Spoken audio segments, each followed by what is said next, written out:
I'm done with you. You were stealing $1,500 every month from the money I was giving you, weren't you? When I got home from work, my husband, John, suddenly started yelling at me. I was confused and didn't understand what was going on, when John, his face turning red, kept going off. I just got a call from Kevin. He said you didn't give them any money as baby gift, and you didn't even send them the money I promised to support them every month. Have you been misusing the money I gave you all this time? Of course, I had been sending money to my son and his wife every month, and just today I gave them a sum of money as a baby gift. Why would they say they hadn't received anything? I did give it to them. Don't lie. No matter how much I denied it, John wouldn't listen to me. Listen, I'm not giving you any more money for living expenses. But if you bring the gift money to Kevin properly, I'll forgive you.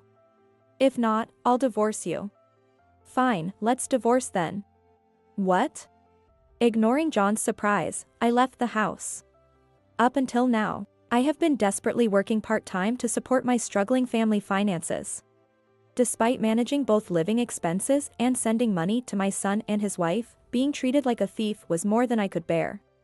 I couldn't do it anymore with John, who just blamed without listening. And I decided to cut ties with my son and his wife, who easily lied and made me out to be the villain. With that decision, I left our home.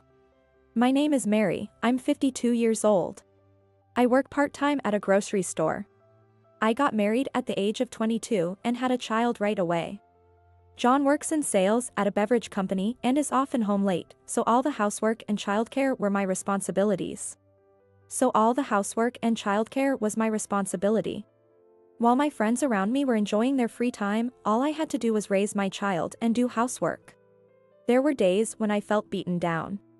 However, I desperately worked hard to do housework and raise my child because I chose this path for myself. My son, Kevin, moved out when he went to college out of state. Although he found a job in state, he started living on his own, which allowed me some leisure time. While I was living such a life, Kevin told me he had a girlfriend he wanted to marry. He's that mature now.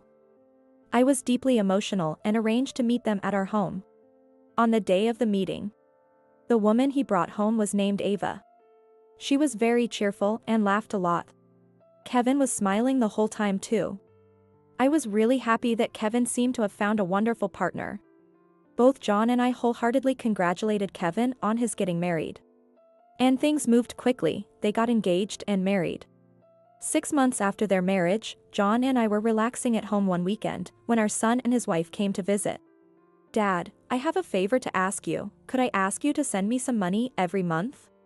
What's happening all of a sudden? The couple looked embarrassed as they spoke, and both John and I were taken aback. The thing is, we're thinking of starting infertility treatments, but we don't have enough money. Infertility treatments? Is that necessary? A lot of couples do it these days. We're hoping to have kids soon. I could understand how they felt. But they had been married for only 6 months. It seemed a bit too soon. People have children in their mid-30s nowadays, and Ava is only 30, so I don't think there's any need to worry so much. What if we can't have kids later? You had a kid early, so you can't understand how I feel to be 30 years old with no kids yet. Ava suddenly raised her voice loudly. Surprised because we didn't expect to be yelled at, Kevin also spoke up at Ava's words. Mom, she's right. You don't understand Ava's feeling at all. We're anxious, that's why we want to start fertility treatments as soon as possible. Dad, you understand, right? You want to see your grandchildren soon, don't you? I suppose so. All right, we'll support you as much as we can. Thank you. John agreed with the words of Kevin. If John was fine with it, it wasn't a matter of me. Just as I was thinking this, John said something shocking. Then, give Kevin $1,500 from our living expenses every month.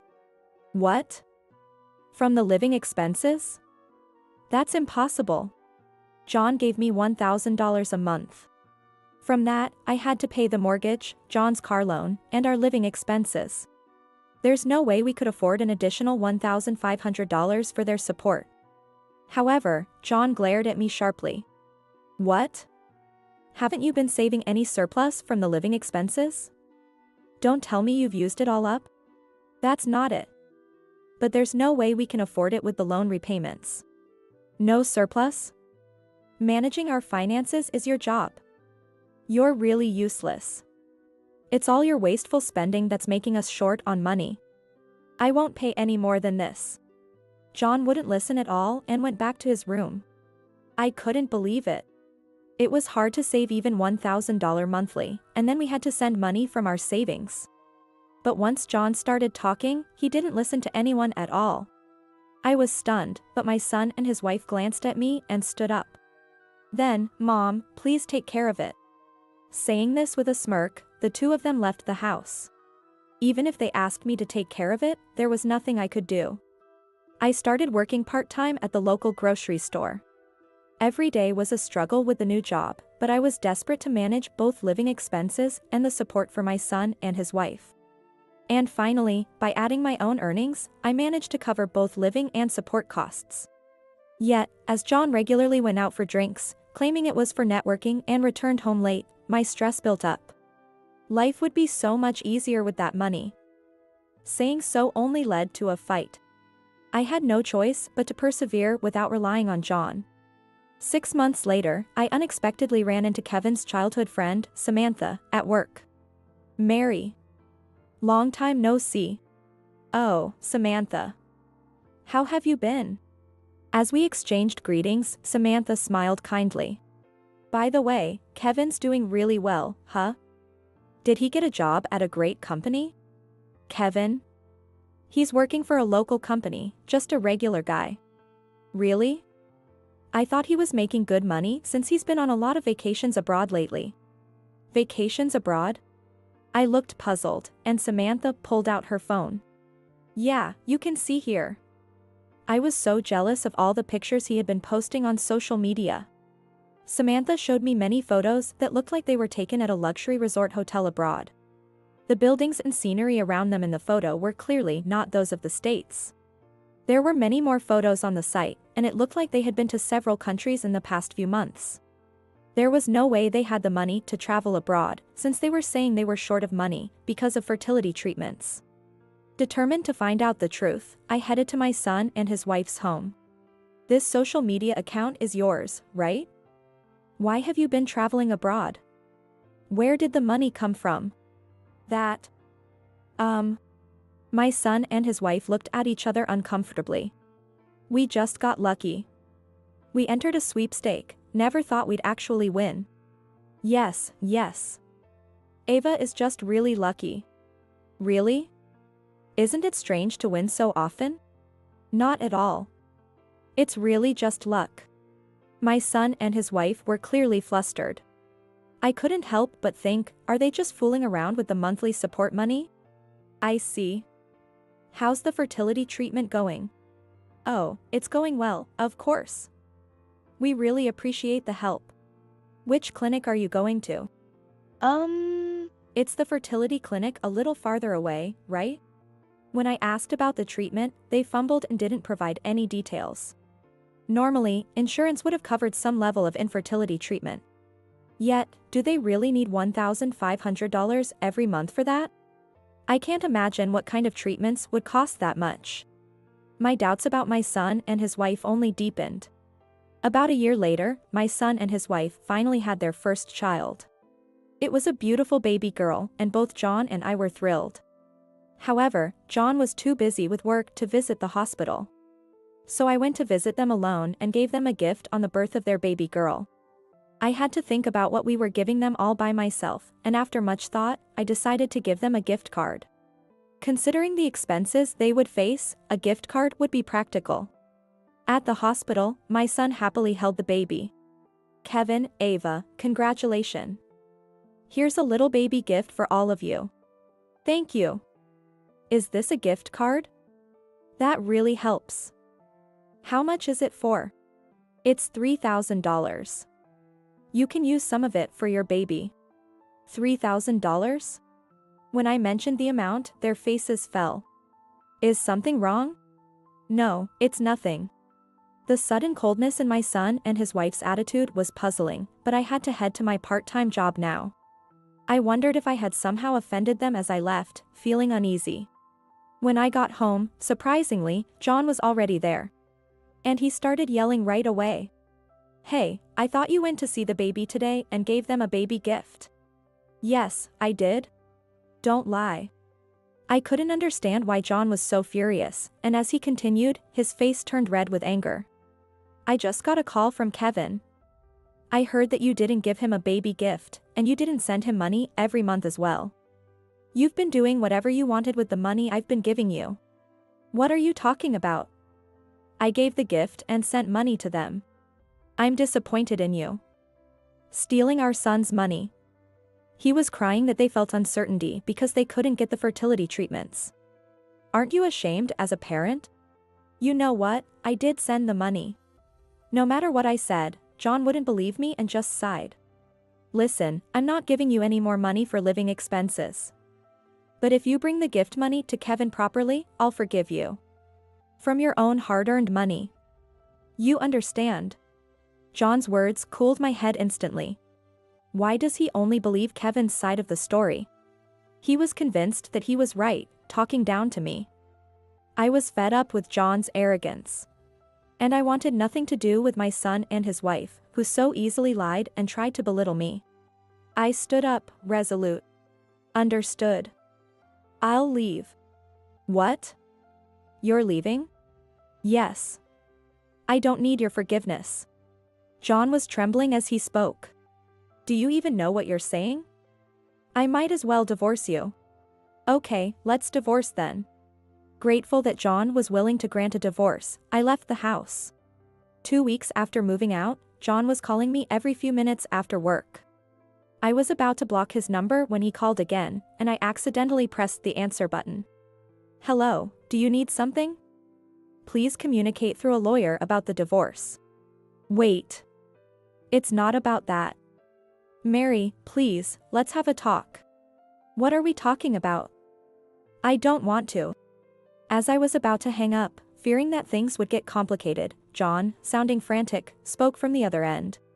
"Listen, I just got all these bills today, for gas and other things, and I can't pay them. I didn't expect them to be so high." "Is that so?" "That's tough. Don't be so cold. You wouldn't think just gas, electricity, and water could cost over $300, would you? I've already spent all my salary and savings this month." I was speechless, appalled. Utility bills over $300 were not very unusual. It was a good-sized house there, and if he lived without thinking anything, it was only natural that it would exceed that much. Besides, he was the kind of person who would leave the water running when I told him to save it. The bills were bound to keep increasing. I didn't expect it this expensive. I said it was a rip-off at work and everyone laughed, saying it was normal.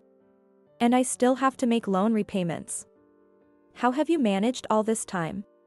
"That's why I was working. I was the one covering the shortfall." "You were doing that for me." I had told John about my part-time job. But he probably thought I was just earning money for my own spending. "If only you had told me." "I did tell you. You just wouldn't listen." "I don't want anything to do with you anymore, so stop contacting me." I tried to hang up, not wanting to hear John's voice any longer. But he desperately tried to keep me on the line. "Wait. I'll listen this time. I want to meet and talk face to face." "Can we talk at home?" "No, thank you." "Don't say that." "I am sorry. I should have listened more to what you had to say, and about Kevin's baby gift too. I want to talk with you and them together." "No, I'm fine. I'm too tired to go all the way to your house after work," I said, relaxing my tired shoulders. I went out through the employee exit, thinking I'd had enough and wanted to go home, but to my surprise, John was standing there. "I thought you'd say that, so I came to pick you up from work." I sighed at John's words. Now that he's here, I couldn't refuse to go home with him. I steeled myself and got into the car. When we arrived, my son and his wife were there, looking solemn. "Hey, Mom, long time no see." I ignored Kevin's greeting and sat down. "So, what's this meeting about?" "I'd like to get back home soon." "Don't be like that. I wanted to talk about the support money for Kevin and Ava. Mary, you said you sent it, right? Yes, I definitely sent it. At that, my son and his wife raised their voices. No, that's a lie. We really haven't received anything. Can you still say that after seeing this? I took out copies of the bank statement from my bag and showed to them. It was firmly stated there that the money was wired to Kevin's account. Oh no. This is... Kevin, what's going on? Ignoring Kevin's stammering, I took an envelope out of my bag. Inside, there was a detailed record of my son and his wife's activities over the past 6 months. Kevin and Ava, you guys have been on numerous vacations abroad, right? And you didn't get any fertility treatments at all. Didn't you just want money to have fun, anyway? What is this? Here's an investigative report from the detective agency. You have traveled abroad 4 times in the last 6 months. You must have a lot of money to spare. Kevin and his wife started sweating profusely. Across from them, John's face was turning red. You deceived me. Shame on you for deceiving your own parents. Give us back the baby gift we gave you. We don't have that money anymore. We had no choice, we were short on cash. Kevin realized that there was no excuse for John's words and began to talk back. We just overspent and were struggling with the repayments, and yet the baby gift was only $3,000. I thought I could get a little more if I pretended that mom didn't give it to me because it wasn't enough. I can't believe you would even lie to get money from us. I will not have anything to do with you guys from now on. Don't contact me at all. It's just a little lie. It's not a big deal among family. I was stunned by Kevin's justification. Did they not know that if he lied and got money from us, even if we were his family, it would be an act of fraud? We're facing tough times ahead. We want to build a house. We're family, so you should forgive this much. No way. You are disowned. Wait, please. It's true that Kevin did something wrong. I'll talk sternly to him, please forgive us. Ava then spoke up, to which Kevin turned on her. Why is it all my fault? It was your idea in the first place. What? Don't make things up. You were the one who said, if we say we need money for fertility treatments, they'll give it to us. As they began to argue, John clenched his fists in anger. Enough. Both of you are to blame. Never come to see us. John was visibly furious, his legs shaking with irritation. They must have been expecting to continue receiving financial support. The son and his wife had to look down silently and disappointedly. I was wrong. I should have believed you. I apologize, can we start over? John then turned to me and apologized. I had never received an apology from John throughout our marriage. Perhaps the old me would have forgiven him just for the apology. But now my love for John was gone. No amount of apologies will change my mind. I've already filed for divorce, so we're strangers now. Don't say that. It's been hard managing the household chores since you left. Look at this mess, isn't it terrible? Indeed, the kitchen was littered with trashes and there were plastic bottles scattered on the floor.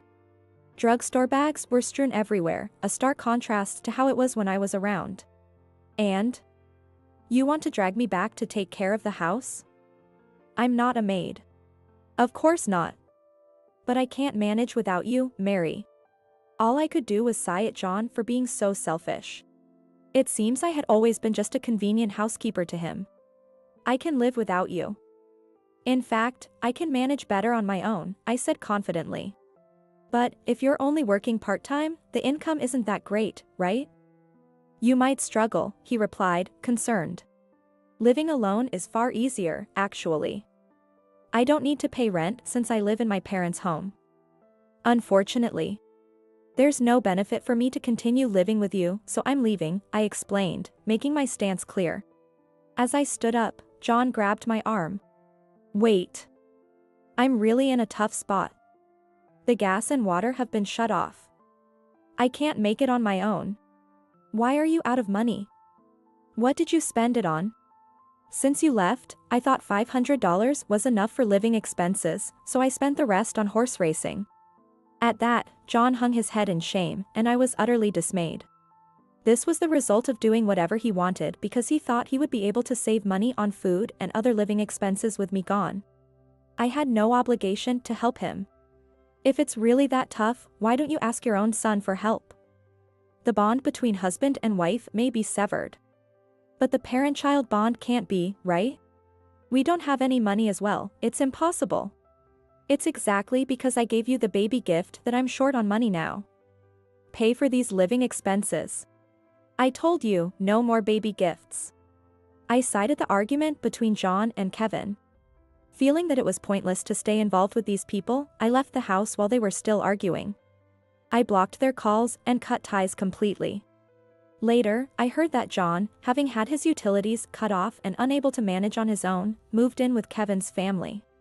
He must have realized that he could not live on his own after all, even though he had made so much fuss about disowning his son. Cover your expenses for food. I had been supporting you, so now is your turn to help me. Apparently, they were spending their days arguing. John probably thought living with his son and daughter-in-law would help him save on living expenses. Even after receiving some income, he didn't move out, and eventually, I heard he sold his house. He spent all of that money on horse racing, too, and he was truly irredeemable. I was so glad I divorced him before his gambling addiction worsened. Ava would have been the one, most bothered by living with her father-in-law all of a sudden. She was forced to do all the housework and dealing with her nagging father-in-law was quite stressful, and she was posting nothing but complaints on her social networking account. This is something I learned from Samantha, Kevin's childhood friend. Ava wanted to divorce but couldn't make the move because she had a little kid and had no job, leaving her unable to support herself. She just kept accumulating stress. I felt sorry for her, but she got what she deserved. Because it was Ava who proposed to get money for the reason of infertility treatment. She deserved it. Right now, I'm on a vacation. Until now, all the money I earned by working hard had been used up by living expenses and sending money to Kevin. But once I became single, I was able to save that money all at once. I've lived my life prioritizing my family until now. So, from now on, I intend to spend my money and time for myself. Life is still long, and I want to enjoy it to the fullest.